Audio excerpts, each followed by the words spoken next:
All right. I think got a chance to say a few things after the game on Saturday, but I think the biggest thing that I do want to reflect about is our effort. I think we asked our guys to go in there and play their tails off, and the tape reflected that they did that.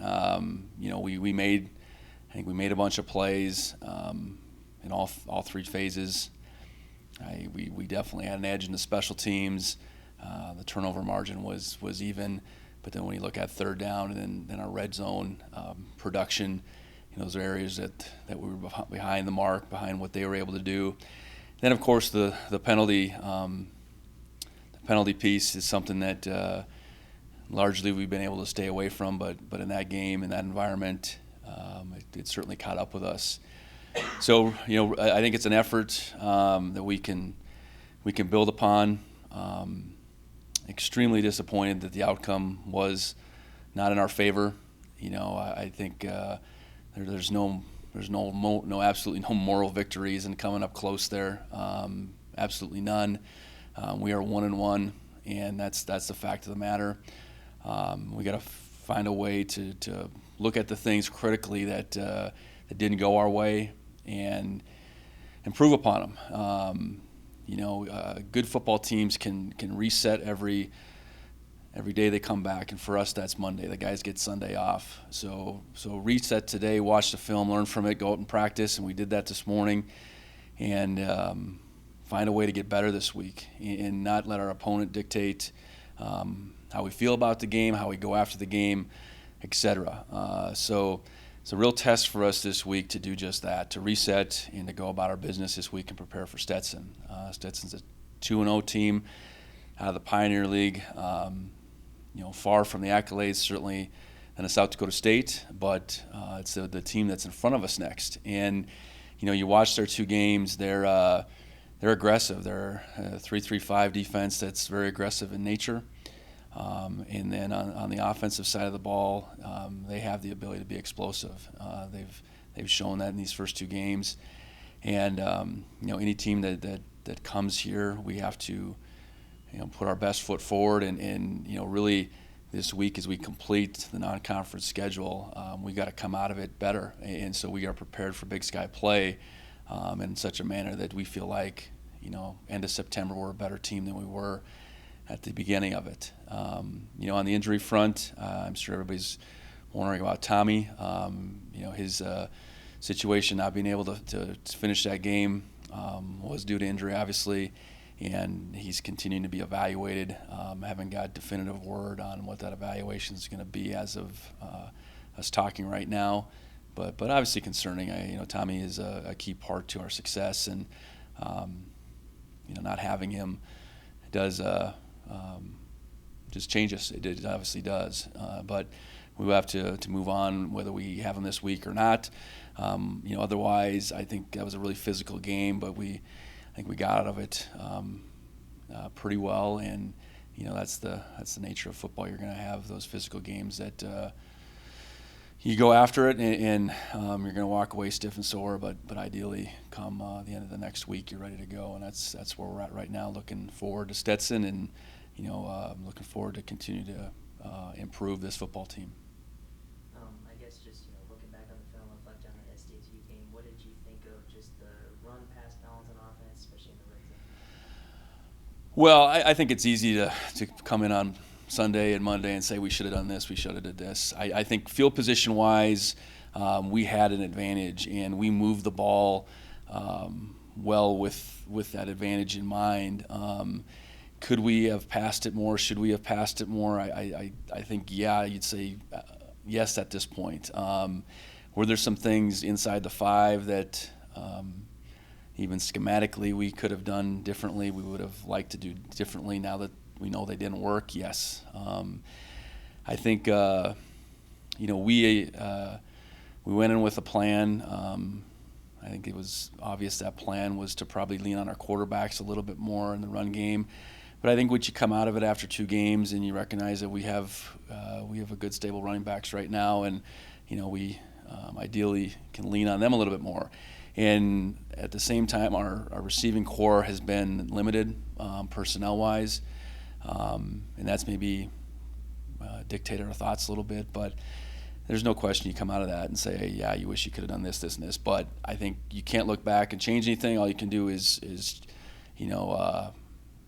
change your thoughts moving forward. And I think we'll aim to have more balance moving forward. And this is a great opportunity this next week to see where that's at. And you mentioned the receiving core there, no Ty, no Junior, no Taco. I guess where is the confidence level with the passing game right now? Well, I think you look at when we've passed, I don't think it should be in a position that our confidence should be poor. I think you go through a stretch in fall camp and you have generally your full complement, and you see it maybe a little bit different, and we haven't had that full complement for these first couple games. But I think it's something that we have to build upon. I think by nature we're gonna lean on the running game. And we were finding ourselves in a lot of favorable down and distances in that game. And like I said, the field position piece was generally in our favor. But at the same time, that shouldn't predicate that we're going to just run the football either. So, I think we gotta expand our thought process and horizons as far as just our balance and work towards that as we continue this season. With the running backs, I think Julius and was kind of the main guy you used. Scott Trey, I think, got one carry. Mm-hmm. Elijah can get in. I guess what can you speak to that?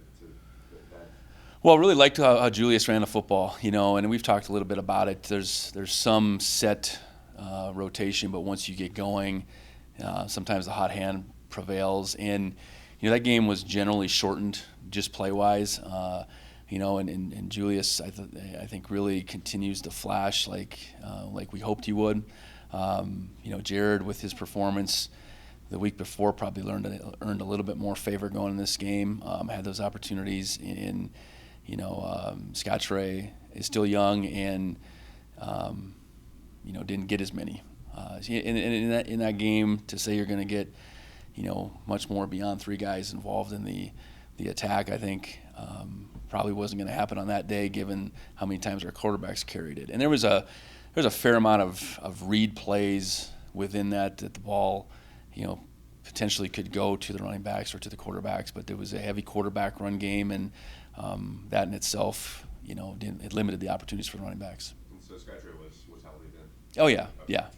He went in and got one carry, and probably wasn't everything we hoped for, and we got him out of there. And I think he went in one more time. I think he literally only played 2 plays, so played on special teams and stuff. So. And then with the last week, obviously, or the Utah Tech game, there's the goal line stand that they had, and then it's similar. You talked about it. I guess is that one of you just feel so confident that you can get in, or was there a point in that game where you're like, maybe we should try a sweep or a yeah, I think we evolved in the Utah Tech piece. I mean, I know we were down there and we ran it inside a few times, and whether we got in or not, we didn't obviously get a touchdown call for us, but we evolved as that game went along. And in this one, we didn't get all our chances for one. I think we got penalties down there a couple times that then set us back when we weren't necessarily in the goal line mode. But regardless, Montana State has the ball first and goal. We need a touchdown.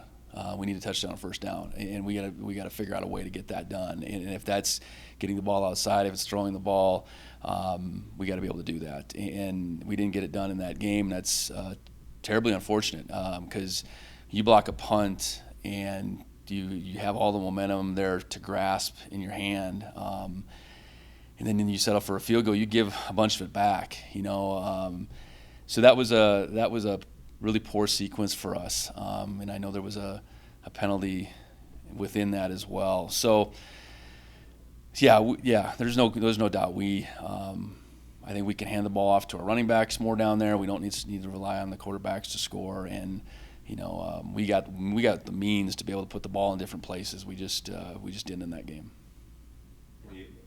Just any update on Junior? I know he's not on there. Yeah, as of today, nothing's changed. I anticipate that we will find out one way or another this week. Again, whether that's going to be today, tomorrow, Wednesday, Thursday, I don't know, but we anticipate that we will find out this week. You mentioned Stetson's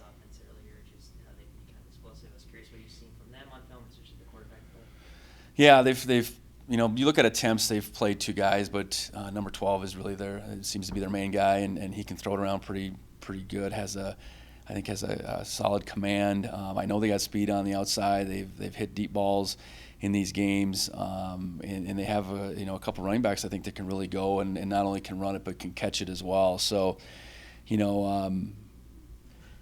I think they're a team that, again, on paper, everybody will have an opinion about how this game should go, but we still have to go out and play it and recognize the things that they really do well. And I think having an explosive nature on offense is something that definitely has our eyes open.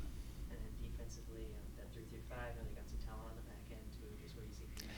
Yeah, they're willing to be really very aggressive with it. The 3-3-5 has a lot of different functions. And one is simply to play a lot of coverage, to play a lot of zone coverage, to play 8 men in coverage, but which they do. But they're not afraid to go zero coverage and put their defensive backs in man-to-man, no safety help situations. So, and that's in doing so that there's a lot of risk reward, but they're saying their guys can cover and they're going to get to the passer sooner than you can get it off, and they've done that time after time. So, that'll certainly test our protection. It's going to be important for us in this game to stay on schedule, to stay ahead of the chains, and not get them into advantageous defensive down distances. And I know you already spoke to Tommy and Junior's situation, but any other updates on the injury front? Yeah, so we played another game without Ty, and I anticipate we got at least another week there. I know defensively, Miles Jackson didn't play. We're hopeful to get him back this week. Probably won't know until a little bit later. Otherwise we are down some backups. I know JT Reed, that's a situation he'll come back from, but that's not going to be anytime, I would say, in the next few weeks for sure. Yeah, I think otherwise. Is there anyone else that Lane's out for an extended period right now? Paul and Tyson. Yeah, Tyson did make that trip, so I'm glad to bring him up. Tyson was available on Saturday, and then Paul Brought, he may be available this week. I know we're missing him right now. I think Paul was making his way last fall as a playmaker in that front, and hasn't been available for some time, but hopefully we get him back sooner than later. Just any different perspective on the Cleveland pass now that if you've been able to see any more of it? My take, they called it a touchdown, and I was hopeful that there wouldn't be indisputable evidence to turn it, and I don't know what that was. Quite frankly, I wasn't given really much of any information other than they saw it as incomplete. So, you bring replay in the play, whether it's at the NFL level or the college level. It's meant to get the call right, and whether they did or not, I haven't been given anything clearly to say what that was. I did reach out to our director of officials just to get some clarity on what they saw, and it was bang bang, it was tight, and unfortunately for us, it didn't work out. Chambers was so emotional after that got overturned and everything. I'm just curious, it's been a couple days to process now. Have you seen anything from him today going into this week, maybe using it as fuel? Oh, I think so. I think it's just one of those games where you're so emotionally invested beyond the physical component, and there's the minutes that went off there while they're reviewing it that in some ways you think you pulled a miracle out, and that would have been fairly miraculous had we won in that fashion. So I think it's the emotions of it. You just ride that wave and you pour so much into it. But he's a veteran like a lot of our guys are, so they know that you can't change that outcome. That outcome's been determined, and all you can do is move forward. And I thought we had a pretty good reset by the team this morning. Anything else? Just one more on the defense. I think first shutout against South Dakota State that they've had since 2015. What have you seen, just more than you've already said about just how improved that group has been since last season? Oh, well, I think in that game against a really good opponent, we were disruptive up front, and we've been disruptive up front. But we were in that game, whether that's in the run game or creating some opportunities to sack the quarterback, put pressure on the quarterback. I think we're playing very well right now within the scheme assignment-wise. We're trusting one another at a good rate. Now, we didn't make all the plays in that game. We missed some open field tackles. There was times, when they got some. It wasn't that they were getting pushed so much up front, but they were, they got good running backs and they were getting 4, 5, 6 yards. I think some of those runs they popped off at the beginning of the third quarter was a very big stretch for them. And we had guys in position on a couple of those, and we just didn't knock it down. But, expected them to come out of halftime with some energy. But then what I was really pleased, I think our defense responded a couple times in that second half and got stops. And ultimately we take a lead, and then it takes them 2 plays to score. So we still haven't quite figured it out. I mean, I think it's we played, I think, really good defense down the stretch. And probably excluding that game against South Dakota State last year, and that's the defense you remember more than the defense that had its issues through the first part of the year when we were a little strapped personnel wise. So I think we were capable of being a really good defense and really being able to lean on our defense, and we got to keep coming as far as that goes, and we got to find opportunities to play more guys and improve upon our depth at the same time. The false starts, was that crowd noise, or was it more so communication up front with Well, I think it becomes both. I think the crowd noise creates a harder situation to communicate, and it was multiple guys. So I think as a coaching staff and as a head coach, you look at, did we put our guys in the best position to succeed in that environment? What are we going to do the next time we get in an environment that has noise of that nature? We have to be able to function, and having the number of false starts that we did is not functioning. You might have 1 or 2 with a guy being antsy, whether you're home or away, but to have that many, we gotta fix that. We gotta be louder at quarterback. We gotta be more dialed in to the trigger we need to hear, and that just wasn't happening at the rate it needed in that game, and it cost us. All good? All right, thank you, Coach.